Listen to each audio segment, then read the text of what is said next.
Hello friends, I hope you all are doing great guys. आपसे आज एक बहुत ही इंपॉर्टेंट टॉपिक पे डिस्कस करूंगी। कल मैं अपनी एक फ्रेंड से बात कर रही थी जो कि इंडिया के अंदर है, तो बातों बातों में वो हालचाल पूछ रहा था मेरे से न्यूजीलैंड में क्या चल रहा है क्या नहीं। बातों बातों में उसने एक ऐसी बात कर दी जो मुझे लगा मुझे आप लोगों के साथ शेयर करनी चाहिए। तो मुझे कहता कि अगर बंदा अपनी 60 साल की उम्र में 5 से 10 साल अगर फॉरेन कंट्री में लगाए तो वो उतने पैसे जमा कर लेगा जितना कि वो इंडिया में रहकर नहीं कर सकता। मतलब उसका रिटायरमेंट के बाद का पूरा सीन जो है वो सेट हो जाएगा। उस टाइम तो मेरे इतना मतलब दिमाग में वो नहीं गहराई से गई, पर बाद में मैंने सोचा बात तो बहुत डीप करके गया वो। क्योंकि अगर हम देखें फॉरेन कंट्री के अंदर ये दो चीज़ें बहुत इंपॉर्टेंट रोल प्ले करती हैं, एक तो करेंसी कन्वर्जन और एक मिनिमम वेज रेट। अगर आप वही जॉब 9 to 5 इंडिया में कर रहे हैं, आप उतने पैसे नहीं बना पाएंगे जितने आप फॉरेन कंट्री में बना सकते हैं। क्योंकि फॉरेन कंट्री में हर फॉरेन कंट्री का एक कॉन्सेप्ट रहता है। आप कहीं पे भी चले जाओ, ऑस्ट्रेलिया हो, न्यूजीलैंड हो, कनाडा हो, अमेरिका, यूके, कहीं पे भी,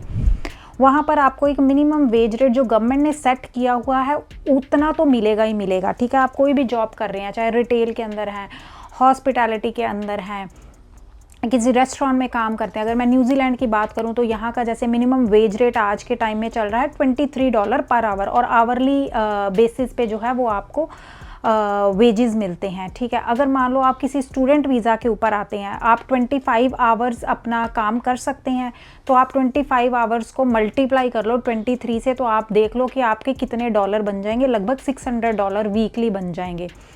तो वही अगर आप काम मान लो आप रिटेल के अंदर काम करते हैं, हॉस्पिटैलिटी में काम करते हैं, इंडिया में करें कि आप उतने पैसे बना पाएंगे? नहीं बना पाएंगे। ये बात तो सच है कि आप फॉरेन कंट्री में करेंसी कन्वर्जन की वजह से ज़्यादा मनी जो है वो बना पाएंगे और सेव भी कर पाएंगे।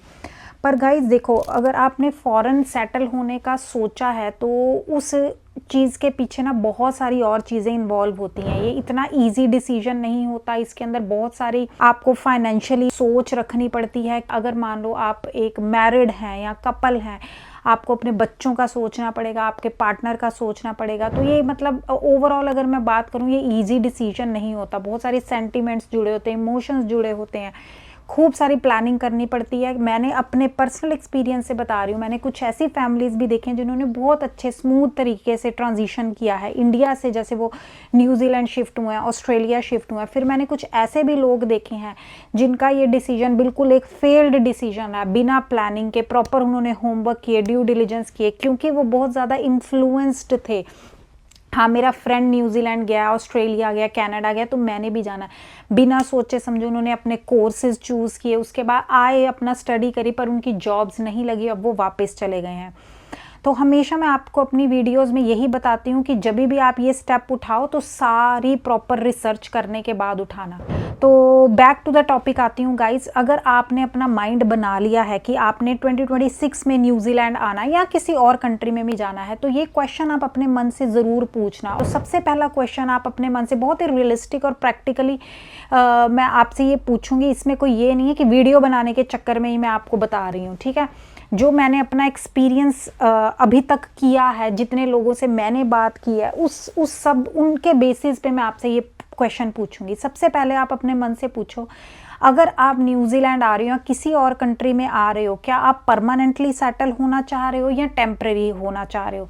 अगर तो आप मान लो टेम्परेरी बेसिस पे आ रहे हो, मान लो आपका सिर्फ एक गोल है कि मैंने न्यूजीलैंड जाना है, इतने साल मैं न्यूजीलैंड रहूंगा, पैसे कमाऊंगा, पैसे कमा के आ जाऊंगा, तो देखो बहुत बढ़िया है। इसका पीछे रीज़न ये है कि आप आएंगे यहाँ पर मिनिमम वेजेस पे काम करेंगे, अपना आप उसको INR में कन्वर्ट कर लो। इसका मतलब ये है कि आप न्यूजीलैंड डॉलर्स में कमाएंगे, INR के अंदर आप सेव करेंगे, अच्छी खासी आप सेविंग करके वापस ले जाएंगे। सोचो आप एक बैचलर हो, अकेले आ रहे हो, तो आप अपना शेयरिंग पे भी रह सकते हैं। ज़्यादा से ज़्यादा अपने आवर्स जो हैं वो लगा सकते हैं जॉब के ऊपर। जो बंदा नॉर्मली 40 घंटे वीक काम करता है, आप उसको स्ट्रेच करके 50 या 60 घंटे भी कर सकते हैं, क्योंकि आपका अभी के लिए मेन गोल है मुझे पैसे कमाने हैं, पैसे कमा के यहाँ से मैं लेके जाऊँगा, वहाँ पर जाके मैं FD करवाऊँगा, उसके बाद मैं उसका इंटरेस्ट खाऊँगा या फिर अपना किसी बिजनेस में लगाऊँगा। तो देखो है ठीक। अगर आप मान लो परमानेंटली यहाँ सेटल होना चाहते हैं, तो फिर आपको इस चक्कर व्यू से निकलना पड़ेगा, जो कि है मिनिमम वेज रेट।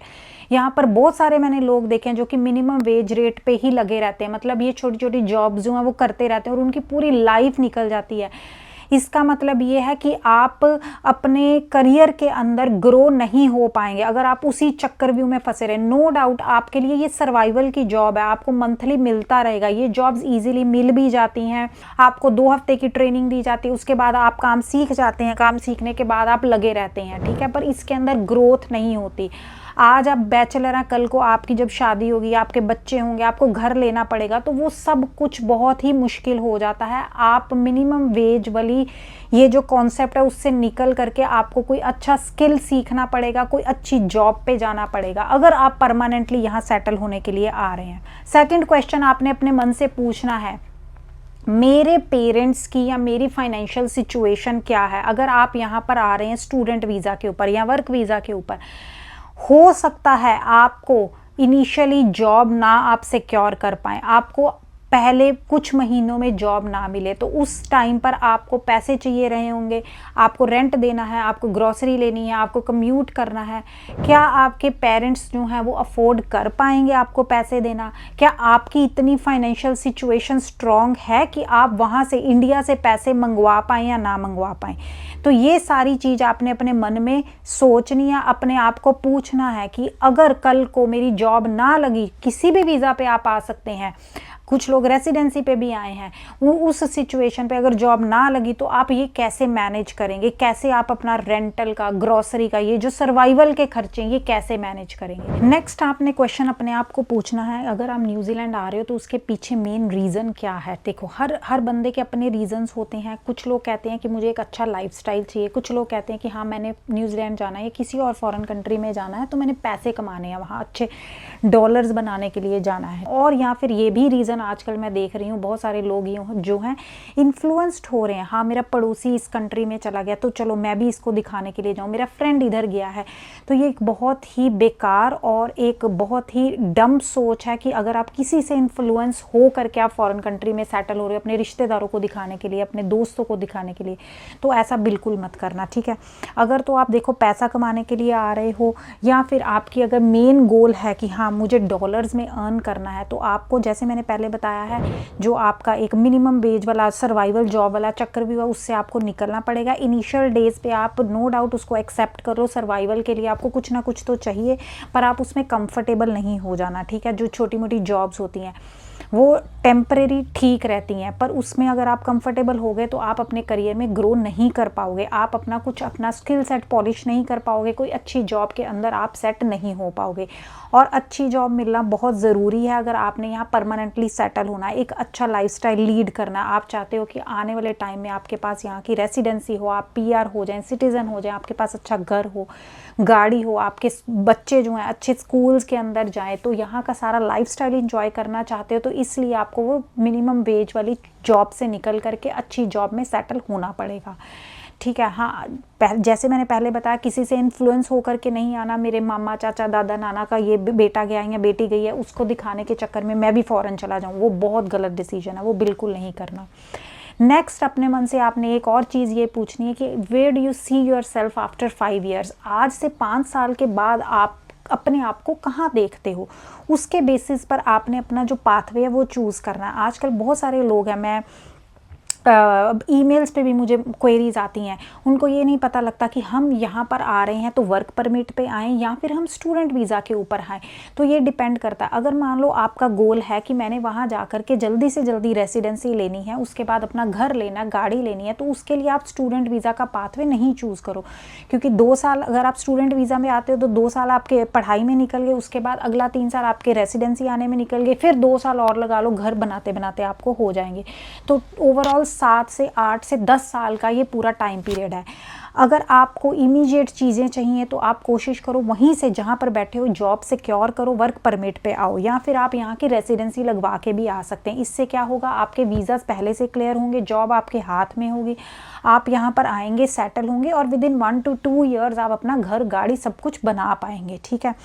तो इन बेसिस के ऊपर आप अपना पाथवे जो है डिसाइड कर सकते हो, अपना जो भी आपने आगे का प्लान बनाना है इस बेसिस पे करो। हाँ अगर आपने वर्क परमिट पे आने की कोशिश करी है, बहुत ट्राई कर ली, आपकी जॉब नहीं सिक्योर हो पा रही, आपने अपना डिफरेंट जॉब साइट्स पर अपना CV कवर लेटर डाला है पर फिर भी कुछ नहीं हो रहा, इंटरव्यूज़ हो रहे हैं पर कहीं क्लिक नहीं हो रहा, तो फिर आपके पास ऑप्शन बचती है स्टूडेंट पाथवे का।